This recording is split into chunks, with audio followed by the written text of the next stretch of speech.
हर घर में इस्त्री रोज़मर्रा की बुनियाद पर इस्तेमाल होती है क्योंकि कपड़े तो रोज़ इस्त्री करने होते हैं और अगर इस्त्री जल जाए तो फिर मुसीबत बन जाती है कि कपड़े कैसे इस्त्री किए जाएं। इसलिए ज़रूरी होता है कि इस्त्री को फ़ौरन से साफ़ किया जाए ताकि हम अपने रोज़मर्रा के काम कर सकें। लेकिन इसके अलावा भी कभी कभार ऐसा होता है कि इस्त्री जलती नहीं है, लेकिन फिर भी वो कपड़ों को गंदा करना शुरू कर देती है या कपड़ों के साथ लगना शुरू हो जाती है क्योंकि हमने इस्त्री को काफ़ी अरसे से साफ़ नहीं किया होता है। इसलिए वो कौन से तरीके हैं जिनको अपनाते हुए हम जली हुई इस्त्री को साफ़ कर सकते हैं या अपने आम घर की रूटीन वाली इस्त्री को साफ़ कर सकते हैं जो कपड़ों पे लगना शुरू हो जाए या कपड़ों को गंदा करना शुरू हो जाए। ये दो तरीके मैं आज आपको बताने लगी हूँ जिनके ज़रिए आप बासानी अपनी इस्त्री को साफ़ कर सकते हैं। तो चलते हैं अपनी मेन वीडियो की तरफ। अस्सलाम वालेकुम यूट्यूब फैमिली, कैसे हैं आप सब। उम्मीद करती हूँ आप सब खैरियत से होंगे और अपना बहुत ख्याल रख रहे होंगे। जी, यहाँ मैंने इस्त्री को ऑन कर लिया है और यहाँ आप देख सकते हैं मेरी इस्त्री की कंडीशन कि ये जल चुकी है। ये वीडियो मैंने इस वजह से ही नहीं बना पा रही थी कि जब तक इस्त्री जले ही ना तो मैं आपको कैसे दिखा सकती हूँ कि जली हुई इस्त्री को कैसे साफ़ कर सकते हैं। लेकिन इफ़ इन अ केस आपकी इस्त्री जल जाए तो आपने इस्त्री को बहुत अच्छे से गर्म करना है और यहाँ मैंने पानी डाल के आपको चेक करके दिखाया है कि इस्त्री किस हद तक गर्म हो चुकी है। और फिर आपको पंसारी की दुकान से एक चीज़ ख़रीदनी पड़ेगी जिसे कहते हैं समुंदरी झाग। ये 60 रुपये का एक पीस मैं लेके आई हूँ पंसारी की दुकान से, जो आपका कई साल चल जाएगा। इवन साल 2 साल तो आराम से निकल जाएंगे। और इस्त्री खुदा ना ख्वास्ता रोज़ तो जलती नहीं है, कभी कभार ही उसका जलना पेश आता है, तो ये आपके बहुत काम आ सकता है। तो ये 50 से 60 रुपये का पीस आपको समुंदरी झाग का पंसारी की दुकान से मिलेगा, जिससे आपको अपनी गरम गरम इस्त्री को रगड़ना होगा।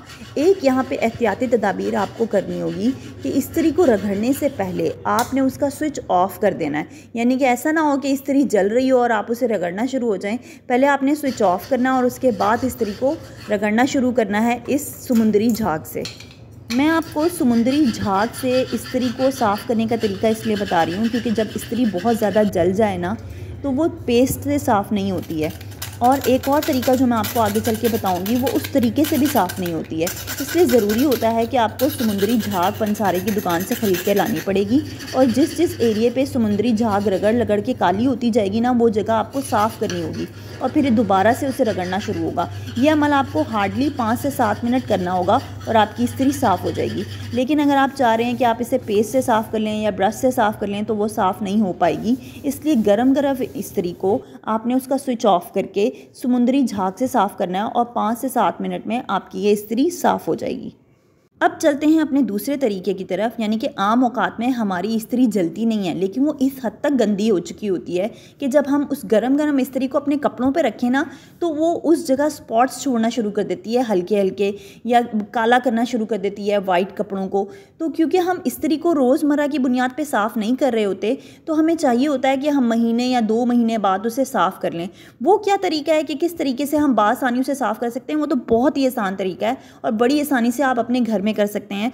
क्योंकि इस्त्री को हम डेली बेसिस पे इस्तेमाल करते हैं। तो आप यहाँ देख रहे होंगे ये इस्त्री बहुत ज़्यादा जली भी नहीं है बल्कि गंदी है। इसको भी मैंने गर्म कर लिया है और अब आपने लेनी है अपने घर में कोई पैनाडोल की गोली या आपके पास कोई ऐसी गोली हो जो मोटी हो जिसे आप अपनी फिंगर्स से पकड़ सकें।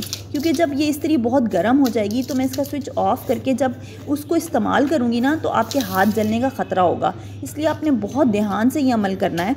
अब इस मोटी सी गोली को पकड़ना है, पैनाडोल की हो या घर में कोई और गोली हो, और आपने इस तरह से अपनी इस्त्री पे उसे रगड़ना है। फिर से मैं आपको कह दूं कि इस बात का आपने ख़ास ख्याल रखना है कि आपका जो स्विच है इस्त्री का वो बंद हो। और फिर आपने ये तो काम आपका शायद 2 मिनट में ही हो जाएगा। इस तरह से आप उसे रगड़ लें और जो एरिया गंदा नहीं भी है उस पर्टिकुलर एरिया पे भी आप उसे रगड़ लें और साफ़ कर लें। इस तरह से आपकी इस्त्री नीट हो जाएगी बिल्कुल। इन दोनों तरीक़ों से जो मैंने आपको बताया, इस्त्री को साफ़ करने के बाद आपने किसी टिश्यू पेपर से या किसी साफ़ कपड़े से अपनी इस्त्री को साफ़ कर लेना है। और जब आप इस्त्री करने लगें तो इस बात का ख्याल रखें कि दोबारा से इस्त्री आपके कपड़ों को गंदा तो नहीं कर रही, और अगर वो गंदा कर रही हो तो आपने कोई सा भी ऑयल ले लेना है एक कपड़े पे, चाहे खाना पकाने वाला ऑयल हो चाहे सर पे लगाने वाला ऑयल हो, बहुत मामूली सा वो कपड़े पे लेके उससे आपने अपनी इस्त्री को साफ़ कर लेना है। उससे होगा ये कि जो छोटे छोटे ज़रात रह जाते हैं ना इस्त्री पे वो भी साफ़ हो जाएंगे और फिर आप बासानी अपने कपड़ों को इस्त्री कर सकेंगे। ये एक छोटी सी वीडियो थी जिससे आपको बड़ी आसानी से पता चल सकेगा कि इस्त्री को कैसे घर पे साफ़ किया जा सकता है। मैं उम्मीद करती हूँ आपको मेरी वीडियो से कुछ ना कुछ सीखने को ज़रूर मिला होगा।